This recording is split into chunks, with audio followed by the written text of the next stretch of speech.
नमस्कार, मैं हूं पुनीत कपूर और द अनकट स्टोरीज में आपका एक बार फिर स्वागत है। क्या पूरे देश में आदिवासियों का एक राजनीतिक दल बन सकता है?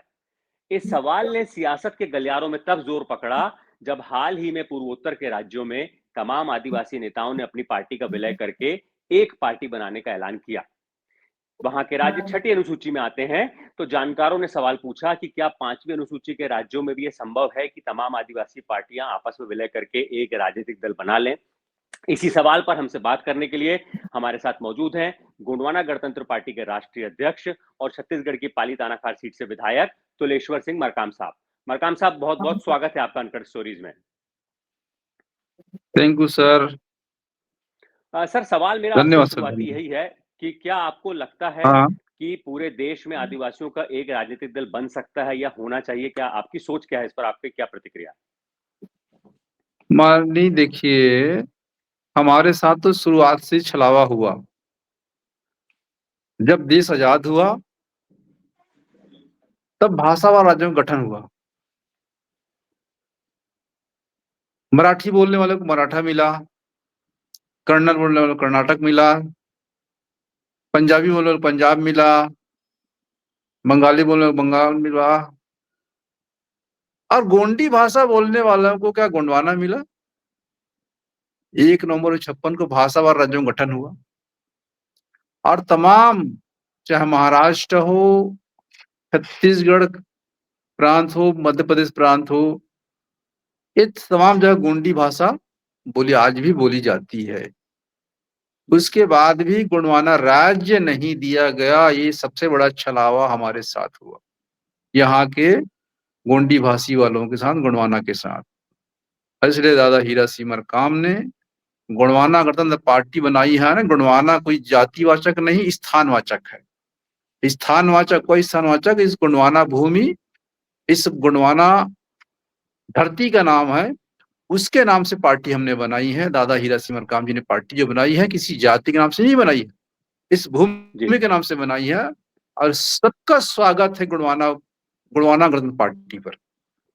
आज गोंडवाना गणतंत्र पार्टी पे सभी समाज के लोग काम कर रहे हैं और हम तो सबको वेलकम करना चाहते हैं कि सबके सब आए गोंडवाना गणतंत्र पार्टी के पास, क्योंकि आजादी के समय भी इस देश पर 565 रियासत थी और आजादी के बाद गोंडवाना के पास 258 रियासत थी। अब 258 वालों को गोंडवाना स्टेट तक भी नहीं दिया गया। तो हमारे पास गढ़, किले, देव देवालय, इतिहास आज भी जीवित है। तो हम तो यही कहेंगे कि हमारा इतिहास, हमारे महाराजा, हमारे आदिवासियों के पुरखा जिन्होंने आजादी के आंदोलन में भागीदारी निभाई, जिनका राज सत्ता रहा, जिनकी राजपाट रहा, उनको इतिहास को क्यों भुला दिया गया? क्या इतिहास के पन्ने पर उनके लिए जगह नहीं था? दादा हीरा सिंह मरकाम जी आए, उन्होंने महारानी दुर्गावती जी का बलिदान दिवस मनाना शुरू किए, शंकर शाह रघुनाथ शाह जी का बलिदान दिवस मनाना शुरू किया। क्या छत्तीसगढ़ में वीर नारायण सिंह जी का हो, तमाम महापुरुषों का आज शहादत दिवस, जन्म जयंती मनाने लगे, तो आज सरकार भी उनकी जन्म जयंती मनाना शुरू कर दी है। तो हम तो चाहेंगे भाई जितने राजनीतिक दल हैं, जो सबसे प्राचीन है गोंडवाना भूमि, गोंडवाना माटी, जिसका रियासत था, उस रियासत के लिए काम करें। गोंडवाना कोई जातिवाचक नहीं, आदिवासी शब्द कोई, हम ठीक है आदिवासी हमको कहा जाता है, परंतु सभी के सब गोंडवाना इस धरती के निवासी हैं और गोंडवाना में सबको काम करना चाहिए। मरकाम साहब, जैसे इस सवाल की शुरुआत होती है पूर्वोत्तर के राज्यों से, वहां पर मेघालय के मुख्यमंत्री कोनराड संगमा और जो टिपरा मोथा पार्टी है त्रिपुरा की, उनके वहां पे 12 विधायक हैं, उसके जो प्रद्युत किशोर मानिक्य हैं, उन्होंने ये फैसला किया है कि वो तमाम पार्टियों को विलय करके एक नई पार्टी बना रहे हैं। तो क्या इस तरह की सोच है? आपका क्या मत है इसमें? क्या तमाम पार्टियों को विलय करके एक नए नाम वाली पार्टी बनाना चाहिए? हमने तो कहा ना भाई, गोंडवाना कोई आदिवासी पार्टी नहीं है, गोंडवाना स्थानवाचक पार्टी है। गोंडवाना इस धरती का नाम है, ये भारत तो उसका टुकड़ा है गोंडवाना का। जी। तो गोंडवाना आपकी बृहत है, तो जी। गोंडवाना गणतंत्र पार्टी गोंडवाना धरती के नाम से हमने बनाया है। गोंडवाना गणतंत्र पार्टी में सबको सबको विलय होना चाहिए और एक साथ काम करना चाहिए।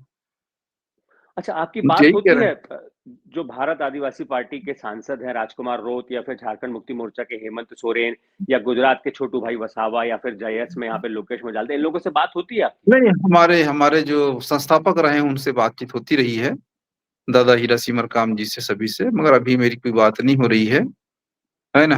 हेमंत सोरेन जी से तो क्या या आप राजकुमार रोत जी से और छोटू भाई वसावा जी से, सबसे दादा हीरा सिमर काम जी की बात होती रही है ना। तो मैं तो तो चाहूंगा आप भाई क्या कि दादा पहल हीरा सिमर पहल काम करेंगे? जी 80 के दशक से दादा हीरा सिमर काम जी ने आंदोलन छेड़ा, गुणवान आंदोलन, और राजनीतिक देन यदि कहा जाए तो सबसे दादा हीरा सिमर काम। और सबसे बड़ी बात देखिए, जब हमारे सीपेन बरार था और पाना बरस के राजा, यही छत्तीसगढ़ में पाना बरस मानपुर मोहला के पास, राजा लाल साम स्याह जी चंद्रपुर लोकसभा से निर्दलीय सांसद चुन के गए, और नेहरू जी के सामने उन्हें प्रस्ताव रखा कि भाई गुणवाना स्टेट बनाया जाए। नेहरू जी ने स्वीकार कर दिया। उन्होंने अपने संसदीय पद को 10 दिन में त्याग पत्र दे दिया। तो बहुत से महापुरुष हैं जिन्होंने गुणवाना राज्य के लिए अपना बलिदान दिया है, त्याग किया है।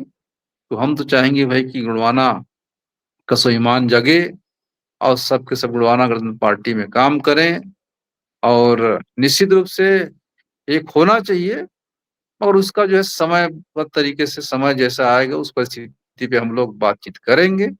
निश्चित तौर क्या पर आप पहल पूरे करेंगे पूरे देश के मरकाम साहब आदिवासियों के एक राजकुमार होना रोत या चाहिए। हेमंत सोरेन से बात करने की? जरूर बात करेंगे, क्यों नहीं करेंगे सर, बात करेंगे, निश्चित रूप से बात होगी, है लेकिन ना, देखिए, अगर बातचीत हो। देखिए, इसमें जो एक जानकार बताते हैं कि आपकी हम्म। पार्टी का नाम गुणवाना गणतंत्र पार्टी है, राजकुमार रोत की भारत आदिवासी पार्टी है, झारखंड मुक्ति मोर्चा हेमंत सोरेन वो तो मुख्यमंत्री है। तो फिर कोई किसी एक पार्टी में मर्ज करने के लिए क्यों तैयार होगा? जैसी आपकी सोच है कि आप कह रहे हैं कि तमाम को गुणवाना गणतंत्र पार्टी में विलय होना चाहिए, लेकिन वहां तो पहले से ही स्थापित नेता है हेमंत सोरेन, उनके पिता रहे, जैसे ही दादा हीरा सिंह मरकाम यहाँ पर बहुत लोकप्रिय है, वैसे शिबू सोरेन झारखंड की धरती पर बहुत लोकप्रिय रहे, उनकी बनाई पार्टी वो सरकार में, वो खुद मुख्यमंत्री हैं, भारत आदिवासी पार्टी के 5 विधायक, एक सांसद हैं। तो अगर ये इस तरह का वो चलेगा कि आप कहेंगे वो आपकी पार्टी में विलय हो जाए, वो कहेंगे आप उनकी पार्टी में विलय जाए, तो मुझे लगता है ऐसे में तो कोई तैयार होगा नहीं। तो फिर क्या ये सवाल अनसुलझा रहेगा और ये सपना सपना ही रहेगा आदिवासियों के लिए? निश्चित तौर पर कोई नया नाम सुझाए तो हम लोग बातचीत करें भाई, है ना। सबके सब जी। बैठे, या तो फिर दूसरा विकल्प हो सकता है कि भाई जिस जिस प्रदेश में जहां जहां उनकी उनकी शासक सत्ता है वहां वहां काम करें, ऐसा भी हो सकता है। एक दूसरे को सहयोग करें, ऐसा भी हो सकता जी। है ना। या तो पूरा तो नया आप विकल्प सुझाएं, क्योंकि झारखंड मुक्ति मोर्चा, उनका एक मांग झारखंड मुक्ति मोर्चा तो झारखंड का है, और राजकुमार रोज जी का जो पार्टी है भारत आदिवासी पार्टी, एक भील प्रदेश को लेकर के वो आगे चली। अब भील प्रदेश की मांग उनकी मुख्यतः है, और हमारा जो है कि भाई कि गुणवाना गढ़ के इतिहास है, 258 रियासत जिनका रहा है आजादी के समय 565 में, उनको जो उनका हक अधिकार मिलना चाहिए, ऐसा हमारा मानना है भाई। तो निश्चित रूप से हम तो लड़ाई लड़ेंगे, है ना। तो जी। हो सकती है बातचीत संभव है, ऐसा नहीं है कि बातचीत होनी चाहिए। अब किस तरीके से हल निकलेगा तो जब बातचीत से ही संभव होगा।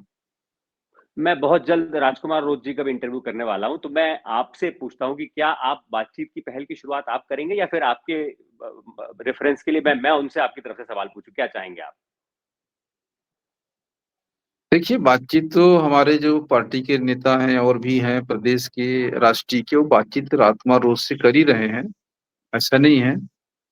पहले भी राजस्थान जाकर के उनके साथ संभव, चुनाव के पहले पहले भी, चुनाव के बाद भी जाकर के उनसे बातचीत हो रही है। हमारे पार्टी के पदाधिकारी बातचीत कर ही रहे हैं। तो जरूर बातचीत हमें आगे करते रहेंगे। निश्चित तौर पर पहल होती रहती है एक दूसरे के साथ में, है ना। मरकाम साहब, जिस तरीके से आदिवासी पार्टियां बिखरी हुई हैं तमाम अलग अलग नामों में, वैसे ही आदिवासी भी बिखरे हुए हैं, तो क्या आपको लगता है कि एक अगर शुरुआत होती है एक राजनीतिक दल बनने की, तो आदिवासी समाज भी एकजुट हो सकता है? क्योंकि अभी तमाम अलग अलग हिस्सों में बटा हुआ है। कांग्रेस पार्टी के अलग मतदाता हैं, हम्म। भारतीय जनता पार्टी के अलग मतदाता हैं, और आदिवासी पार्टियों के अलग मतदाता हैं। तो क्या इस तरह की पहल होने के बाद क्या आप उम्मीद करते हैं कि आदिवासी समाज भी एकजुट होगा और पार्टी को समर्थन करेगा? मुझे तो दिखाई नहीं दे रहा है, क्योंकि सब अपने अपने राजनीतिक लाभ के लिए कहीं ना कहीं बटे हुए हैं। भाजपा में, कांग्रेस में, सभी जगह बटे हुए हैं। हमको अपनी विचारधारा के साथ साथ आदिवासियों के हित के लिए हम काम कर सकें, तो हम जिस तरीके से, यदि हम छोटे छोटे दल जो है एक साथ आएंगे, तो निश्चित रूप से जो अन्य समाज है वो भी हमारे साथ आएंगे, ऐसा मुझे लगता है। जो बीजेपी में, जी कांग्रेस में है, मरकाम वो भी साहब। हमारे साथ आएंगे, ऐसा लगता है। जी मरकाम साहब, क्या ऐसा भी मुमकिन है अगर पार्टी एक बन जाती तो तमाम दूसरी पार्टियों के नेताओं में भी बड़े बड़े दिग्गज आदिवासी नेता है, क्या उनसे भी बात की जा सकती है कि वो भी अगर इस दल में शामिल हो तो? निश्चित रूप से बातचीत की जा सकती है। और जब हम लोग तमाम देश के आदिवासी जो है, आदिवासियों के हित के लिए, शोषित वंचित गरीबों के लिए जो काम कर रहे हैं, एक झंडे के नीचे एक नया दल बना करके काम करते हैं, तो निश्चित रूप से अन्य जो और भी जो दूसरे दल में हैं, वो भी हमारे साथ जुड़ेंगे, मुझे ऐसा विश्वास है। और जी बातचीत मरकाम दूसरे साहब, दल कुछ में और। जो है उनसे भी बात की जा सकती है, उनको लाने के लिए। जी, बिल्कुल। मरकाम साहब, एक सवाल मुझे ये है जो बहुत लगातार उठते रहता है सवाल, क्या आदिवासी हिंदू हैं या नहीं? इसको लेकर आप क्या सोचते हैं? देखिए, सुप्रीम कोर्ट का कहना है कि गोंड्स आर नॉट हिंदू। 1971 गुलबस त्रिलोक सिंह बनाम गुलबसिया। तो कोर्ट ने जब हमको कह दिया, और हिंदू धर्म के 4 वर्ण, पढ़े हैं कि नहीं पढ़े हैं आप? जी, बिल्कुल। हिंदू धर्म के 4 वर्ण कौन है? ब्राह्मण, क्या ब्राह्मण, है? क्षत्रिय, वैश्य और शूद्र। शूद्र। ब्राह्मण, जी, तो हम तो ब्राह्मण नहीं है। क्षत्रिय। जी, क्षत्रिय तो क्षत्रिय भी नहीं है। वैश्य माने बनिया, जी, जो व्यापार करता है, वैश्य। जी, जी, तो जी। जब हम लोग, यार, गोंडवाना का इतना बड़ा इतिहास रहा है, तो हम शूद्र कैसे हो गए यार? हम शूद्र कैसे हो गए?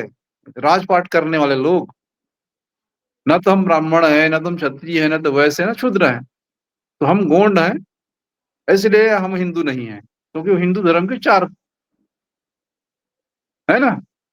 जी, ना तो हम ब्राह्मण है, ना हम क्षत्रिय है, ना वैश्य, ना शूद्र हैं। हम तो सीधा कहते हैं कि हम गोंड हैं। और गुणवाना का इतिहास रहा है, गुणवाना राज रहा है। जब हम चारों में नहीं आते हैं, तो हम हिंदू नहीं हैं। जी। इसी आदिवासी पहचान के लिए तमाम हिंदुस्तान के राज्यों में अलग जो है जनगणना में धर्म के कॉलम की मांग हो रही है। इस पर आपका क्या रुख है? निश्चित रूप से हमको अलग से धर्म कलम दिया जाना चाहिए। जब हमने कहा कि हिंदू धर्म में हम लोग आबे नहीं करते, चारों वर्ण में हम लोग है ही नहीं है, तो हमें अलग से धर्म कलम दिया जाना चाहिए। वही, हम अपने आप को क्षुद्र क्यों कहें, हम अपने आप को नीच क्यों कहें उनकी भाषा के अनुसार से? तो वो मरकम क्षुद्र साहब, माने तो क्या वही है क्या ना, नाम होना चाहिए? नीच जो उसमें भी उनके पैरों आदिवासी, दबाए। जो अलग कॉलम की मांग हो रही है उसमें भी आदिवासी समाज बटा हुआ है मरकाम साहब। झारखंड, पश्चिम बंगाल में सरना नाम की मांग होती है। हमने 2011 के आंकड़े देखिए, भी उसमें देखे तीन मध्य। चार नाम से जो चल रहा है। हाँ, हाँ, हाँ। सरना की मांग चल रही। स्टेट है मध्य प्रदेश, छत्तीसगढ़, महाराष्ट्र, उत्तर प्रदेश, ये तमाम स्टेट के जो है, तेलंगाना, ये तमाम स्टेट के गुण जो चाहते हैं कि हमको गोंडी धर्म देना चाहिए, तो हम गोंडी धर्म की मांग करते हैं। जी। एक मेरा और सवाल है मरकाम साहब। गोंडवाना गणतंत्र पार्टी का बड़ा जो है अच्छा इतिहास रहा है। साल 1991 में जब से बनी है तब से 2003 में एक वो समय आया जब पूरे मध्य प्रदेश के चुनाव में 2% वोट हासिल करते हुए 3 विधायक आपकी पार्टी के जीते। साल हम्म। 1999 में महाराष्ट्र में भी आपकी पार्टी के विधायक रह चुके हैं। आपके पिता दादा श्री हीरा सिंह मरकाम, वो खुद 2 बार विधायक रह चुके हैं। लेकिन अब पार्टी इतने हाशिए पर क्यों आ गई है कि अभी पार्टी के सिर्फ आप एकमात्र विधायक हैं? मध्य प्रदेश में पार्टी का कहीं अभी कहीं इस तरह का नहीं है कि कहीं बहुत ज्यादा सेकंड पोजीशन में भी कोई आया हो। तो क्यों हाशिए पर है गोंडवाना गणतंत्र पार्टी इतने सालों में? 2003 के बाद से दोबारा सफलता नहीं मिली, 20 साल हो गए। हम्म। अभी पार्टी की हालत ऐसी क्यों है, आप क्या सोचते हैं? मुझे जिम्मेदारी मिली 20 में, और 23 का जो इलेक्शन रहा, पहला इलेक्शन रहा मेरे लिए। और पहला इलेक्शन मैंने फाइट किया, मैं जो है चुनाव जीत के आया।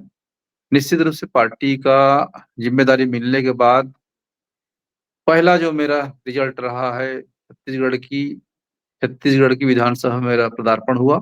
निश्चित रूप से मेरे आने के बाद गोंडवाना गणतंत्र पार्टी सक्रिय हुई है।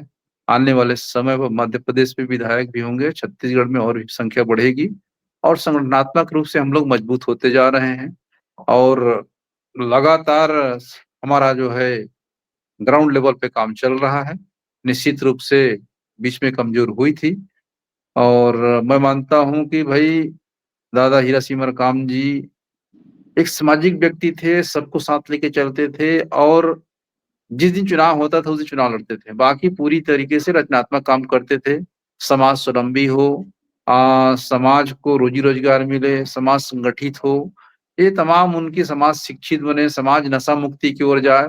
उनका जो आंदोलन था राजनीतिक नहीं रहा, उनका जो आंदोलन था धार्मिक आंदोलन रहा है, सामाजिक आंदोलन रहा है, सांस्कृतिक आंदोलन रहा है, शैक्षणिक आंदोलन रहा है। निश्चित रूप से उनका जो पारी था सफल पारी रहा है। आज दादा हीरा सिंह मरकाम को जगह-जगह पूजे जा रहे हैं। उनका इतिहास जो है उनको जगह-जगह स्टैच्यू लगाए जा रहे हैं। तो हमें तो गर्व है कि दादा हीरा सिंह मरकाम जैसे महान समाज सेवक पैदा हुए और हम तो चाहेंगे भाई कि उनकी जो बनाई हुई एक राजनीतिक पार्टी, उनकी बढ़ाने की ज़िम्मेदारी अब हमारी है। तो हम निश्चित रूप से बढ़ा रहे हैं। जी, मरकाम साहब एक और मेरा सवाल है कि ज़्यादातर इलाकों में जहाँ पर गोंडवाना गणतंत्र पार्टी चुनाव लड़ती है, तो वहाँ पर राजनीतिक टिप्पणीकार कहते हैं कि एक तरीके से गोंडवाना गणतंत्र पार्टी का चुनाव लड़ना बीजेपी के लिए फ़ायदेमंद होता है, बीजेपी की जीत के लिए फ़ायदेमंद होता है क्योंकि वो कांग्रेस के वोट काटती है। तमाम जगहों पर जहाँ पर हमने देखा है लगातार इलेक्शन में जब हम ग्राउंड रिपोर्ट करते हैं, तो वहाँ पर ये भी देखा है कि भारतीय जनता पार्टी के प्रत्याशी गोंडवाना गणतंत्र पार्टी के प्रत्याशी को सपोर्ट भी करते हैं, फाइनेंशियली भी करते हैं, तमाम तरीके से करते हैं ताकि जो वोट उनको मिलेंगे, तो वो ये मानकर चलते हैं कि कांग्रेस का वोट बढ़ जाएगा। तो इस छवि को कैसे बदलेंगे आप? देखिए, आज तक तो मुझे किसी पार्टी ने पैसा-वैसा दिया नहीं है। मैं तो भाई अपने दम पे चुनाव लड़ के आया हूँ।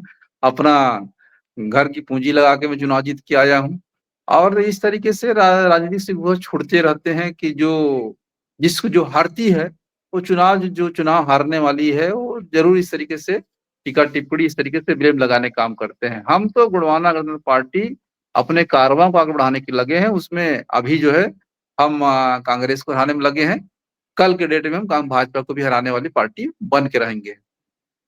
जी, मरकाम साहब बस मेरा आखिरी सवाल, जो हमारा मेन टॉपिक है उसी पर लौटता हूँ कि क्या अगर इस तरह की पहल होती है, तो आप गोंडवाना गणतंत्र पार्टी का विलय करके नई पार्टी बनाकर तमाम देश के आदिवासियों को एक नाम के नीचे एकजुट करने के लिए सहमति जताएँगे और काम करेंगे आप? निश्चित रूप से जो किसी एक पार्टी में कहेंगे तो नहीं मगर एक नई नाम आएगा सबके सहमति से तो निश्चित रूप से हम पार्टी में काम करने को तैयार हैं। किसी एक अभी जो बनी-बुनाई पार्टी है उस पार्टी में तो नहीं, परंतु एक सबके विचार से एक नई पार्टी का नाम दे करके हम लोग काम करना चाहेंगे, निश्चित रूप से काम करेंगे। जी, बहुत-बहुत शुक्रिया तिलेश्वर सिंह मरकाम साहब हमसे बात करने के लिए। तो इस इंटरव्यू में फिलहाल इतना ही। हम कोशिश करेंगे और बहुत जल्दी इंटरव्यू की इस अगली कड़ी में हमारे साथ होंगे भारत आदिवासी पार्टी के सांसद राजकुमार रोत और सवाल हमारा वही होगा कि क्या पूरे देश में आदिवासियों का एक राजनीतिक दल बन सकता है? शुक्रिया।